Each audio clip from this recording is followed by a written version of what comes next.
पृथ्वी, हमारा ग्रह एक छोटा सा नीला बिंदु है जो अत्यधिक ब्रह्मांडीय सागर में तैर रहा है। यहां सब कुछ है जिसे आपने कभी जाना है, हर मनुष्य जो कभी जीता है, हर कहानी जो कभी कही गई है। यह हमारी यात्रा का आरंभ है। लेकिन जैसे ही हम अपने वायुमंडल से बाहर बढ़ते हैं, चंद्रमा, परिचित ग्रहों और सूर्य के पार तक, हम एक महाकाव्यात्मक क्षेत्र में यात्रा पर निकलते हैं। जब हम पृथ्वी की आलिंगना छोड़ते हैं, हमारी ब्रह्मांडीय यात्रा का पहला सूचक है चंद्रमा, जो लगभग 3,24,400 किलोमीटर दूर है। एक इतनी बड़ी दूरी कि यदि आप एक कार को 100 किलोमीटर प्रति घंटे की एक स्थिर गति से चलाते हैं, तो आपको उसे पहुंचने में बतौरा 160 दिन लगेंगे। और इस चंद्रमा की दृष्टि से पृथ्वी अंतरिक्ष की काली शून्य में बहुमूल्य नीले और हरित गोले के रूप में प्रकट होती है। एक दृष्टि जो हमारे अस्तित्व को एक विनम्र परिप्रेक्ष्य में डालती है। यह है पृथ्वी। जैसा कि चंद्रमा से दृष्टि में है, हम अपनी बाहरी यात्रा जारी रखते हैं। अगला मील का पत्थर सूर्य है, जो पृथ्वी से लगभग एक खगोलीय इकाई की दूरी पर है। इस इकाई की मान, जो लगभग 150 मिलियन किलोमीटर के बराबर है, हमारे सौरमंडल में दूरियों को मापन के लिए मानक मापदंड है। कल्पित करें कि यह प्रकाश इस आश्चर्यजनक गति में चल रहा है, 3 लाख किलोमीटर प्रति सेकंड की अद्भुत गति में है, जो सूर्य से पृथ्वी तक पहुंचने में लगभग 8 मिनट और 20 सेकंड लेता है। यदि आप इस दूरी को एक वाणिज्यिक जेट में 900 किलोमीटर प्रति घंटे की गति से यात्रा करें, तो इसमें आपको लगभग 19 वर्ष लगेंगे। यह अत्यधिक दूरी हमें अंतरिक्ष की विशालता का स्पष्ट स्मरण है। हमारे खुद के सौर सिस्टम के भीतर भी सूर्य, एक उग्र विशालकाय, हमारे प्लैनेट को जीवन संरक्षण ऊर्जा प्रदान करता है। इस अद्वितीय दूरी से आगे बढ़ते हैं और अपने गृह प्लैनेट और उसके सौर संगम सूर्य की दिशा में हमारी दृष्टि रखते हैं। हमारे रहस्यमय लाल पड़ोसी मंगल, जब यह पृथ्वी के प्रति अपने सबसे करीब होता है, तो लगभग 54.6 मिलियन किलोमीटर की दूरी पर है। हमारे रहस्यमय लाल पड़ोसी मंगल, जब यह पृथ्वी के प्रति अपने सबसे करीब होता है, तो लगभग 52.6 मिलियन किलोमीटर की दूरी पर है। तथापि जब सूरज के विपरीत दिशा में होते हैं, तो इस दूरी को 400 और 1 मिलियन किलोमीटर तक बढ़ाया जा सकता है। इसे सिद्धांत में डालने के लिए एक वाणिज्यिक जेट की गति से मंगल यात्रा करना 50 वर्ष से अधिक का समय लेता है। पृथ्वी और मंगल के बीच इस बड़े और विस्तृत अंतर को खोज में एक महत्वपूर्ण चुनौती बना है, जिसे हमने लाल ग्रह पर भेजे गए रोवर और प्रोब्स ने निभाया है, जो सिर्फ दूर ही नहीं बल्कि स्थिति और कक्षीय गतिविधियों के स्थिरता बदलने के कारण जटिल है। हमारे सौर सिस्टम के सबसे दूर क्षेत्रों की ओर यात्रा करते हैं। हमें अपनाइट्यून, दूरस्थ आइस जायंट से मुलाकात होती है, पृथ्वी से लगभग 4.4 बिलियन किलोमीटर की दूरी पर स्थित। नेपट्यून सौर पड़ोस का किनारा है। अंतरिक्ष के शून्य पर चल रही सूर्य प्रकाश नेपट्यून तक पहुंचने में लगभग 4 घंटे और 15 मिनट लेता है। यह भयानक दूरी हमारे सौर सिस्टम की अत्यंत बड़ीता को प्रदर्शित करती है। 1977 में लॉन्च किया गया वॉयेजर 1 स्पेस प्रोब मानवता की अतुलनीय उत्सुकता और हमारी सीमित सीमाओं के पार जाने की इच्छा को प्रतिष्ठानित करता है। अब तक वॉयेजर 1 ने 4 दशकों से अधिक का समय तय कर लिया है, पृथ्वी से 22 बिलियन किलोमीटर से अधिक की आश्चर्यजनक दूरी तय करते हुए। यह हमारी प्लैनेट से सबसे दूर का मानव निर्मित वस्तु है, एक ब्रह्मांडीय समुद्र में एक शांत भटकने वाला। 1990 में प्रसिद्ध खगोलज्ञ कार्ल सैगन की सुझाव पर वॉयेजर 1 ने एक अंतिम फोटोग्राफ के लिए अपने कैमरे को पृथ्वी की दिशा में बदल दिया। इससे एक पुनरावृत्ति चित्र पैदा हुआ जिसमें लगभग 6 बिलियन किलोमीटर की दूरी से हमारी प्लैनेट अंतरिक्ष के असीमता में एक छोटा सा बिंदु दिखता है। सैगन ने इस छवि पर कवितात्मक रूप से चिन्हित किया, हमारी जिम्मेदारी को बढ़ावा देने के लिए और अपने एकमात्र घर को सुरक्षित रखने की आवश्यकता को बताया, जो अव्यापक ब्रह्मांड में एक छोटा सा बिंदु है। हमारे सौर सिस्टम की सीमा पर ऑर्ट क्लाउड है, एक बड़े सिद्धांतिक बर्फीले वस्तुओं का एक विशाल संभावना स्तर है। इस दूरस्थ क्लाउड का मानना है कि यह सूरज से लगभग 100,000 खगोलीय इकाइयों तक फैला है।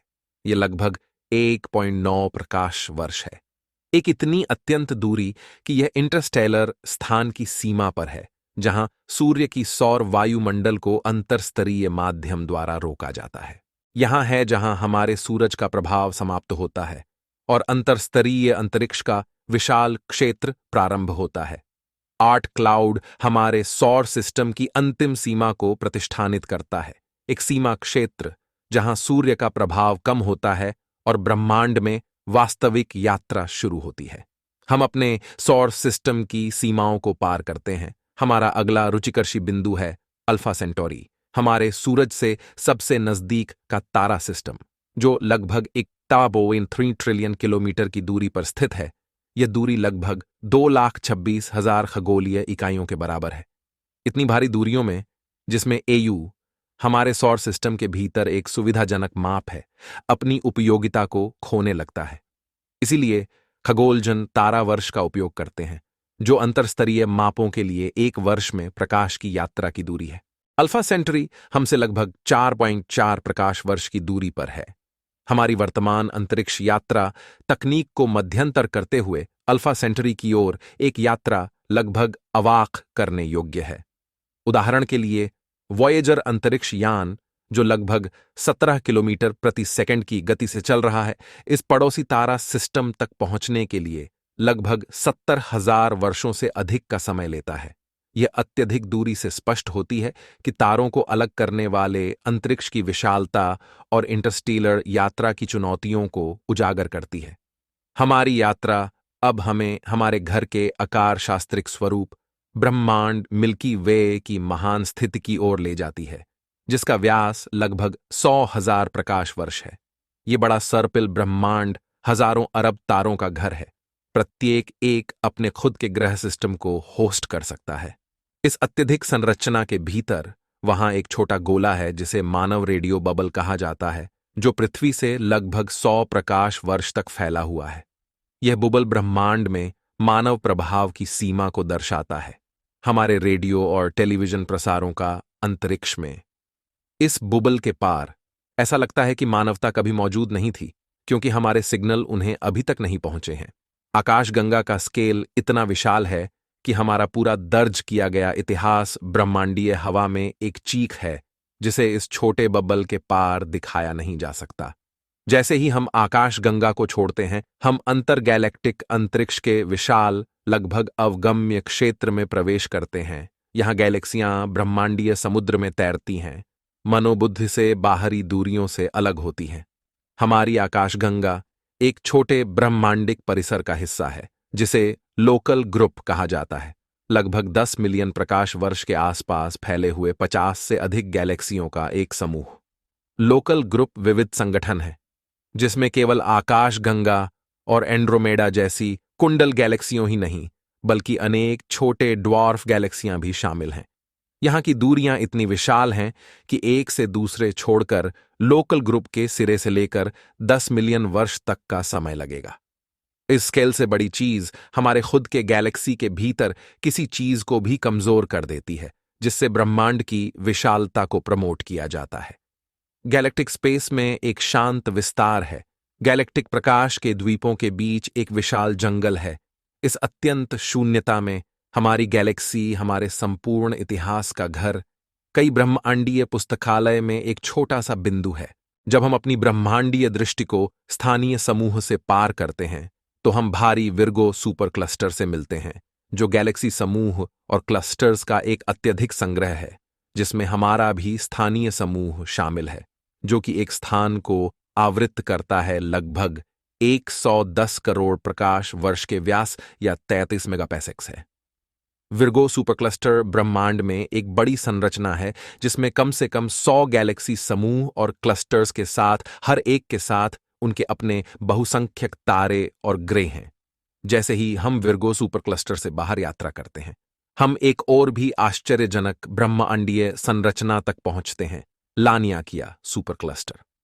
गैलेक्सियों की इस बड़ी सभा में, जिसमें विर्गो सुपर क्लस्टर शामिल है और जो 500 मिलियन प्रकाश वर्ष से अधिक तक फैलता है, यह हमारे बड़े पैम्बरों पर बसा हुआ है। हवाईयन में विशाल स्वर्ग का अर्थ वाकई अपने नाम के योग्य है, जिसमें 110 करोड़ बिलियन सूर्यों का मास होता है। लानियाकिया एक गुरुत्वाकर्षण शिल्पसार है, जिसमें गैलेक्सी समूह, सुपर क्लस्टर और अनगिनत स्वर्गमंडलों को आकर्षण और गति के एक ब्रह्मांडीय जाल में बंधा गया है। 8। जब हम अपनी ब्रह्मांडीय दृष्टि को स्थानीय समूह से पार करते हैं तो हम विशाल विर्गो सुपर क्लस्टर से मिलते हैं। एक बड़े संग्रह है गैलेक्सी समूहों और क्लस्टर्स का, जिसमें हमारा भी स्थानीय समूह शामिल है, जिसमें लगभग 11 करोड़ प्रकाश वर्ष या 33 मेगापैसिक्स का एक क्षेत्र होता है। विर्गो सुपर क्लस्टर ब्रह्मांड में एक विशाल संरचना है, जिसमें कम से कम 100 गैलेक्सी समूह और क्लस्टर्स से हजारों गैलेक्सियां होती हैं। प्रत्येक में उनके अपने बहुसंख्यक तारे और ग्रह होते हैं। जैसा ही हम विर्गो सुपर क्लस्टर से बाहर बढ़ते हैं, हम एक और अधिक चौंकाने वाली ब्रह्मांडीय संरचना लनियाकिया सुपर क्लस्टर की ओर पहुंचते हैं। गैलेक्सियों का यह विशाल समूह, जिसमें विर्गो सुपर क्लस्टर भी शामिल है, और यह लगभग 500 मिलियन प्रकाश वर्ष का है, हमारे बड़े पैंप में है। हवाईयन में अत्यंत आकाश का अर्थ होता है।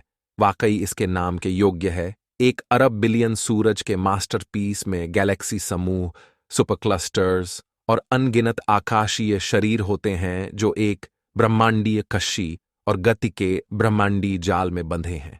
लनियाकिया की हृदय स्थिति में ग्रेटर ट्रैक्टर है, एक रहस्यमय क्षेत्र अंतरिक्ष का, जो इस सुपर क्लस्टर के भीतर गैलेक्सियां पर बड़ी गुरुत्वाकर्षण बल डालता है। इस विशाल विस्तार में हमारी मिल्की वे, पूरा स्थानीय समूह और यहां तक कि विर्गो सुपर क्लस्टर इस विशाल संरचना के सिर्फ छोटे हिस्से हैं। लनियाकिया हमारे अस्तित्व के लिए एक गहरा संदर्भ प्रदान करता है। हम उसके एक हिस्से हैं और हम समझ सकते हैं कि हमसे कहीं अधिक और शानदार कुछ का हिस्सा है। जैसे ही हम अपने ब्रह्मांडीय अन्वेषण की सीमा को पहुंचते हैं, हम दृष्टांत के प्रतिष्ठान में आते हैं, जो देखने लायक ब्रह्मांड है, जिसका व्यास लगभग 93 बिलियन प्रकाश वर्ष है। यह एक रोचक प्रश्न उत्पन्न करता है। यदि ब्रह्मांड की आयु केवल 13.8 बिलियन वर्ष है, तो यह इतना विशाल कैसा हो सकता है? उत्तर ब्रह्मांडीय विस्तार की प्रकृति में है। बड़े बैंग के बाद से ब्रह्मांड विस्तृत हो रहा है, अंतरिक्ष को फैलाता है और आकाशीय शरीरों के बीच की दूरियों को बढ़ाता है। लेकिन जो कुछ दृष्टिगत ब्रह्मांड के पार है, यह ब्रह्मांड विज्ञान की सबसे बड़ी रहस्यों में से एक रहता है।